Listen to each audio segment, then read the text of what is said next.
Welcome, Dr. James Beckett, Sports Card Insights. Thanks, sponsors. Topps, Panini, Upper Deck, Heritage Auctions, Huggins & Scott Auctions, Mike Stadium, Sport Cards, Burbank Sports Cards, Comcy.com, and Beckett Media, Beckett Grading, Beckett Authentication. I think a lot of the episodes of the last few weeks, I had a little bit of a cold or a virus or something, not COVID, but I was just stuffy.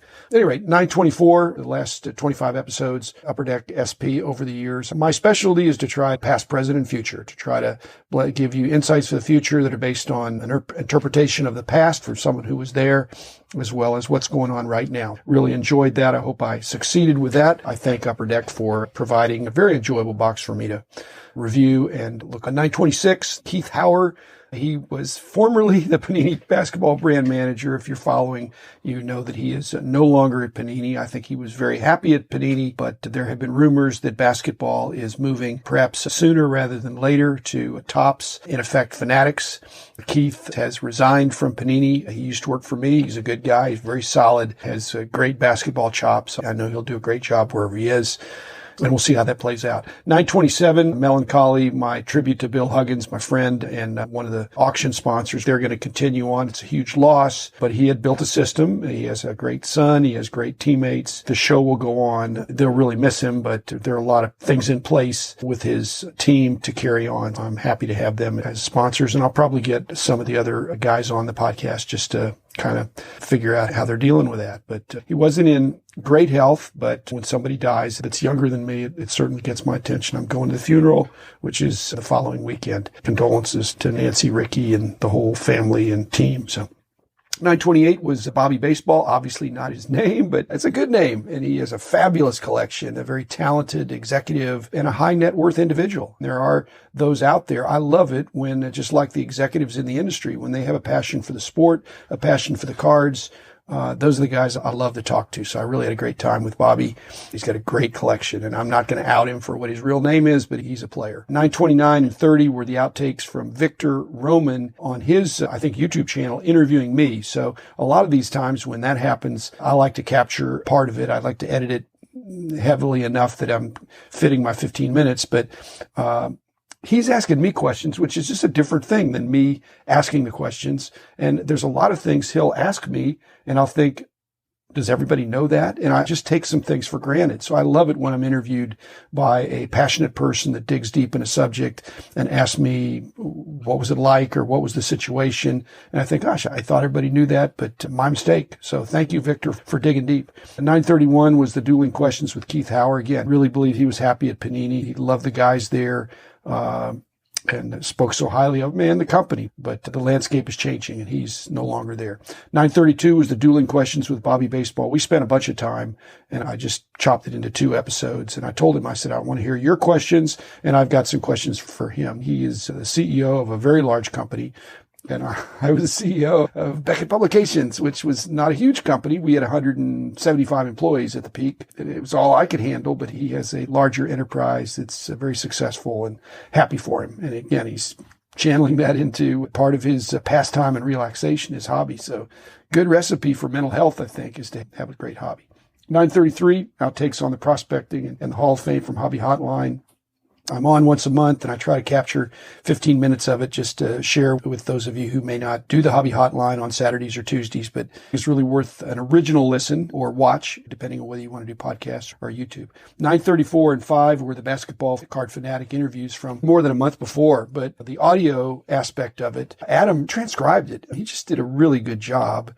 And I have to say, usually if I can get an audio book or a written book, turn the pages as opposed to listening, I try to do the listening. But you know what? The written word is really cool. Not just listening, but to see it written out. He made me look good and sound good. Very passionate basketball card guy. I'm multi-sport, so I'm a generalist, but I love to hang with the guys that are really deep into it in their sport. And I hope I have some insights that, because I was just at a place where I had the insights and had great contacts and great teammates, and in the early days of the emergence of basketball, very exciting days. And Adam tried to capture that. I think he captured it well. If you liked those episodes here on the audio, you need to subscribe to his Basketball Card Fanatic if you're interested in basketball. It's content you're not going to get anywhere else.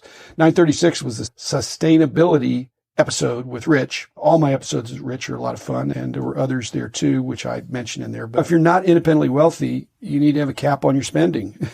And if you want that cap on your spending to be a little bit higher, you're going to need to sell some stuff. You're going to be sell in order to buy more. Otherwise, if you say, I make X dollars a week and I'm going to dedicate 10% of that into the hobby. If you want to spend 20%, don't borrow money. Think, I'm going to sell some stuff. And so the sustainability is not buying so much that you're going into debt. Like I said, if you're independently wealthy, you don't need to listen to the episode. 937, origin story with Tim Trout, another former Panini product development guy. Very sharp. I just enjoyed talking to Tim. He used to work for me. He's no longer there. Again, he really spoke so highly, and I know he loved his buddies. He was a great teammate over here. He did great work, I think, over there. Again, we'll see. I'm not going to predict what's going to happen, but Fanatics is on the uptick, and I wish Panini well. 938 was the 2021 Upper Deck the Cup. I wanted to look at it in a slightly different way, that it's not as outrageous as you would think. It's not a 4-year-old or 3-year-old product, but it probably was planned 4 years ago. And with COVID and other reasons, I try to lay out some reasons why Upper Deck is trying to make the best of these unusual times that we're in. And they have a great product that has a great legacy, and they put it out. And I just wanted to report on that.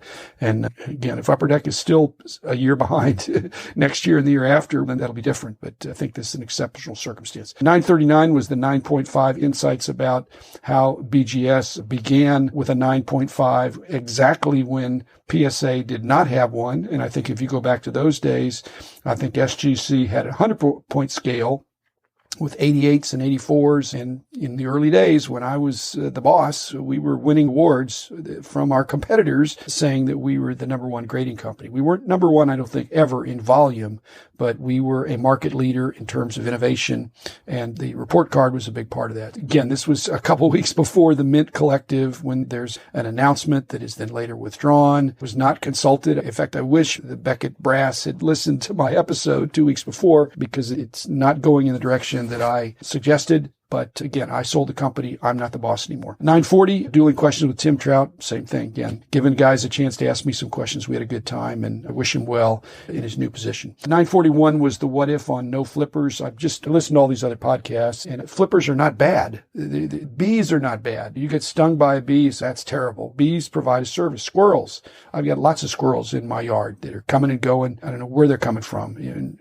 Are they bad? They're bad if they bite you, but do you want to eliminate all the squirrels? There's a balance of nature. The problem is, and this is the same thing with flippers, my point is, you don't want to get rid of all the bees, but you don't want to have too many bees. So you don't want to get rid of all the flippers, but if there's too many flippers, that's an imbalance. Okay. If there's too many flippers, there's too much competition, and some of them leave, especially if they're just in it for the money. So I want to see some flippers. They provide liquidity. I don't want to see too many flippers. I want to see more collectors and enough dealers to support those collectors. And if there's a lot more collectors, we're going to need a lot more local card shops, and that'll be a good thing.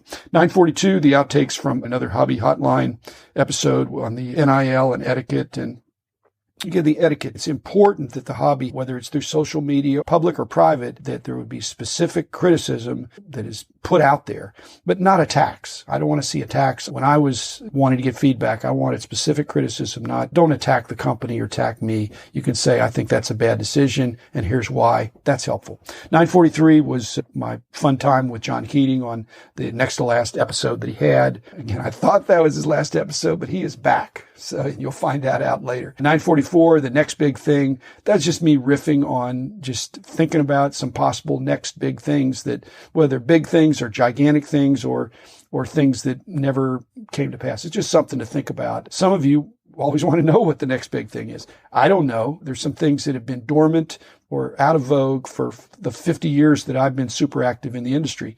Who's to know that the next 50 years there'll be a different metric and a different appreciation for oversized cards or round cards or small cards or a three-dimensional. 944A was, it turns out when I was on Hobby Hotline, they're asking about the Mint Collective, and I could only really talk about last year because I didn't go this year. I knew I wasn't going. I'm not going to go to everything every year. I'm real high on it. I think it's fabulous. It's just a great place for networking and for making announcements, which my old company found out that it's a great place to make the announcement, and apparently it's a great place to retract the announcement too, because you have a lot of the decision makers right there. 945, the reductio ad absurdum, which is the reducing something to an absurd level or taking it to extremes. I was joking about that because it was April Fool's Day the very next day. But the hobby does that. The hobby does beat things to death. If small is good, then they'll make it smaller the next year and smaller, or bigger and bigger, or better and better. So it happened. Take it as an April Fool's episode, but there's some things in there that I think we're moving in those directions, and that's absurd, but that's what it is. 946 with the outtakes from the 70s show. Again, John had me on for more than an hour, and I just really enjoy the back and forth with him. I thought that was the last of it, but he will be back with my show, and he's got a new show too. 947, near-death experiences. I've been to some more funerals. I'm going to Bill Huggins this week, but this isn't about my near-death experience when I had a heart attack. It's about getting closer to death. My parents are getting older, and I think the end is near, maybe near this year, maybe near 3 years. I don't know. But when you're 97 and a half, you're not thinking about the next decade, usually. I think in our industry, in our hobby, you've got people in their 60s and 70s and 80s. Let's just leave it at that.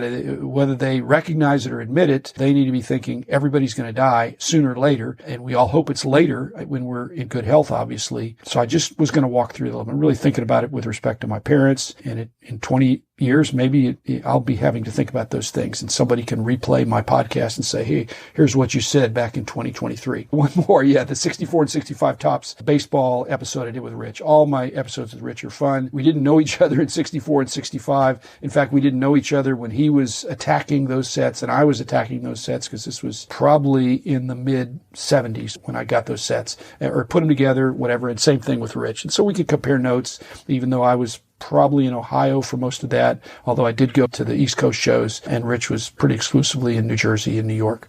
So had fun. I'm always going to do some episodes. I got some more coming with Rich. Hope you enjoyed as much as I do. So thanks, everybody.